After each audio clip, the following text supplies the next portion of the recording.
काफी समय पहले की बात है। जादूगंज नाम का एक गांव था। उस गांव के पास में एक जादुई जंगल था जो काफी घना था। गांव से जो भी उस जंगल में जाता था वो कभी वापस नहीं आता था और इसीलिए सब गांव वाले उस जंगल में जाने से डरते थे। इसी गांव में दो बहुत ही अच्छी दोस्त रहती थी, सीता और गीता। सीता गीता काफी अच्छी दोस्त थी। पर एक दिन की बात है, सीता और गीता घूमते घूमते उस जंगल की तरफ चली जाती है। जंगल में जाकर वो देखती है कि उन्हें वहां पर दो रास्ते दिखाई देते हैं।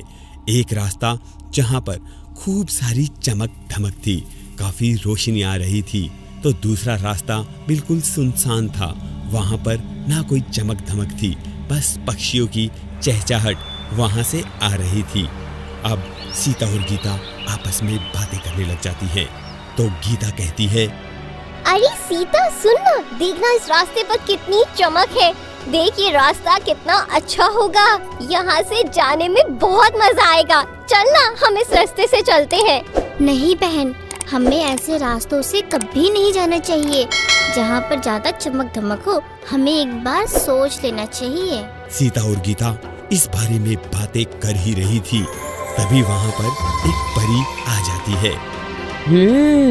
तो तुम दोनों ये सोच रही हो कि आखिर तुम्हें किस रास्ते पर जाना चाहिए। तो मैं तुम्हें बता देती हूँ, जहाँ से ये चमक आ रही है ये रास्ता बुराई का रास्ता है। इस रास्ते पर तुम्हें एक चुड़ैल मिलेगी। उस चुड़ैल के पास खूब सारी धन दौलत है। अगर तुम्हें धन दौलत चाहिए तो तुम्हें इस बुराई के रास्ते पर जाना चाहिए। और दूसरी तरफ तुम जो ये देख रहे हो, जहाँ से पक्षियों की चहचहाहट आ रही है, ये रास्ता अच्छाई का रास्ता है। इस रास्ते पर तुम्हें सुकून मिलेगा और आगे जाकर तुम्हें एक बुढ़िया मिलेगी जो तुम्हें खूब सारा ज्ञान देगी। अब इस बारे में तुम्हें सोचना है कि तुम्हें किस रास्ते पर जाना चाहिए। ऐसा कहकर परी वहाँ से गायब हो जाती है। तभी गीता कहती है, बहन इस पैसे से बढ़कर इस दुनिया में और कुछ भी नहीं है। मैं तो इसी रास्ते से जाऊंगी। वैसे भी चुड़ैल हुई तो क्या फर्क पड़ता है, पैसे तो मुझे मिल ही जाएंगे। वैसे भी मैं अच्छे और बुरे पैसे में कोई फर्क नहीं समझती। मुझे तो बस पैसा चाहिए, पैसा। मैं तो इस बुरे वाले रास्ते पर ही जाऊंगी। वहीं दूसरी तरफ सीता ने कहा, नहीं बहन, मुझे तो ज्ञान चाहिए, मुझे तो सुकून चाहिए। मैं तो इस अच्छाई के रास्ते पे ही जाऊंगी। ऐसा कहते हुए दोनों सहेलियां अपने अपने रास्ते पर निकल लेती हैं। सीता जैसे ही अच्छाई के रास्ते पर जाती है, उसे आगे जाकर एक बीमार सी बुढ़िया मिलती है। अम्मा आप बीमार हो? हाँ बेटा, मुझे पानी की जरूरत है। क्या तुम मुझे एक गिलास पानी पिला दोगी? हाँ अम्मा, क्यों नहीं, जरूर मैं तुम्हें पानी पिला देती हूँ। ऐसा कहते हुए सीता ने उस अम्मा को पानी पिलाया और उसके घर का सारा काम किया। तो दूसरी तरफ गीता बुराई के रास्ते पर निकल ली।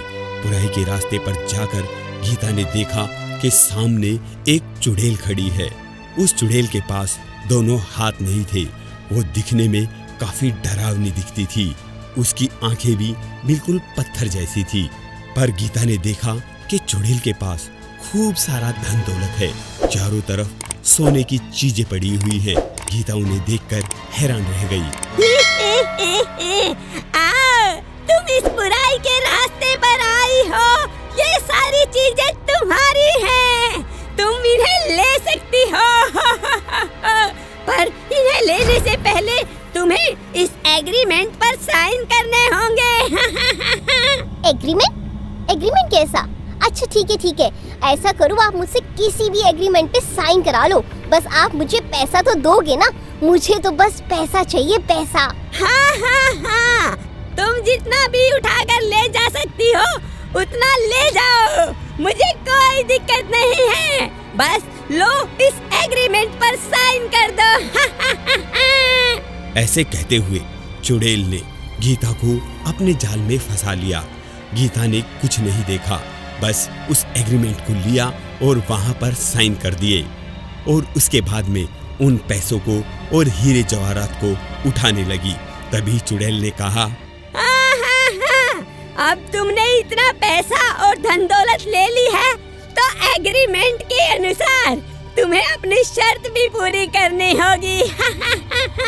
हाँ, शर्त? पर मैंने तो कोई भी शर्त नहीं रखी है।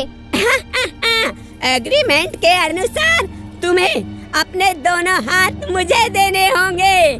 जो भी इस धन को हाथ लगाएगा उसे अपने दोनों हाथ और आंखें मुझे देनी होगी। अब तुम्हारे ये दोनों हाथ और आंखें मेरी हुई। ऐसे कहते हुए चुड़ैल ने गीता के दोनों हाथ और दोनों आंखें ले ली।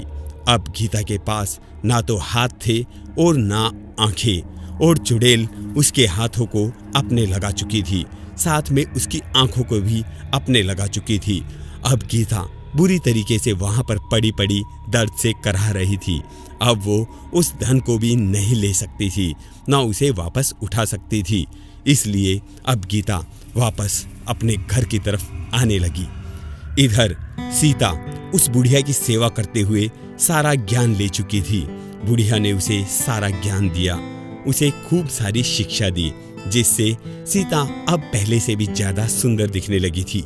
उसके चेहरे पर अलग ही चमक आ गई थी। अब दोनों सहेलियां वापस अपने घर की तरफ आई और उसी जगह पर मिली जहां से वो चली थी। हाँ? अरे गीता, तुझे क्या हो गया? तेरे दोनों हाथ कहाँ गए बहन? इस पैसे के चक्कर में मैंने बुरा रास्ता चुना और उसने ना तो मेरी जिंदगी छोड़ी और ना ही मुझे पैसा मिला, और देखो ना मेरे शरीर का क्या हाल हो गया है। और अब मुझे समझ में आ चुका है कि बुराई का रास्ता हमेशा खराब होता है। इस बात से हमें सबक मिलता है कि हमें कभी भी पैसों के चक्कर में आके बुराई के रास्ते पर नहीं जाना चाहिए, क्योंकि एक दिन आगे चलकर ना तो आपके पास पैसा होगा ना आपका शरीर, और आपको पैसों का लालच काफी नुकसान दे जाएगा। तो कैसी लगी आपको हमारी कहानी? अगर आपको हमारी कहानी थोड़ी सी भी अच्छी लगी हो तो इसे अभी लाइक कीजिए, अपने सभी संबंधियों के साथ शेयर कीजिए, और हाँ, हमारे इस चैनल को सब्सक्राइब करना ना भूलें।